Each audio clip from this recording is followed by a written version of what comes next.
السلام علیکم ورحمۃ اللہ وبرکاتہ۔ کہتے ہیں کہ ایک بوڑھا شخص جس کا اگرچہ دنیا میں کوئی نہ تھا لیکن وہ بدتمیزی، بد زبانی اور بد اخلاقی کی وجہ سے مشہور تھا۔ بڑے گھر میں اکیلا رہنے اور لوگوں کے اس رویہ کی وجہ سے وہ پہلے سے بھی زیادہ غصیلا، چڑچڑا اور بد اخلاق ہو گیا تھا۔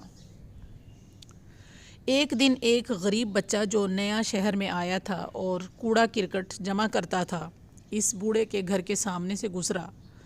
بوڑھا باغ کی صفائی میں مصروف تھا۔ بچے نے بوڑھے کی طرف نگاہ اٹھائی اور بے ساختہ بوڑھے کو دیکھ کر مسکرایا اور ادب سے سلام کیا۔ بوڑھا شخص جس کی طرف شاید چند سالوں سے کسی نے مسکرا کر نہ دیکھا تھا، بہت خوش ہوا۔ آج بچے کی مسکراہٹ کا قطرہ بوڑھے کے بنجر دل پر آب حیات بن کر گرا، اور اس نے بچے کو بلایا اور مسکرانے کی وجہ دریافت کی۔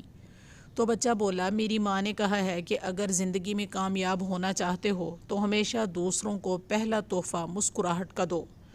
مسکراہٹ وہ جنس ہے جس پر آپ کا کچھ خرچ نہیں ہوتا لیکن اس کا منافع بہت زیادہ ہوتا ہے۔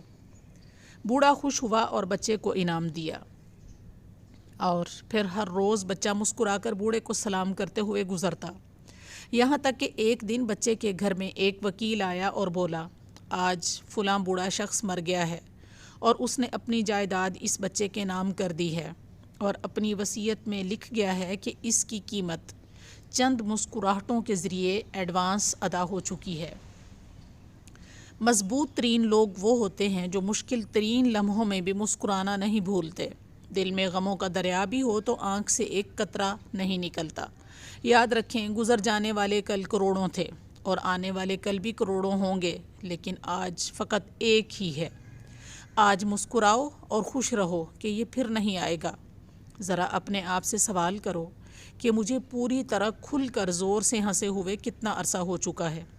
یاد رکھیں، جو ہنسنے مسکرانے کے لیے دلیل کے پیچھے رہتا ہے وہ کبھی مسکرا نہیں سکتا۔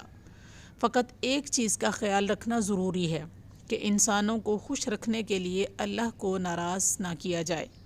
اگر زندگی میں کامیاب ہونا چاہتے ہو تو ہمیشہ اپنے ہونٹوں پر دو چیزیں رکھو، مسکراہٹ اور خاموشی۔ مسکراہٹ مشکلات کو ختم کرنے کے لیے اور خاموشی مشکلات سے دور رہنے کے لیے۔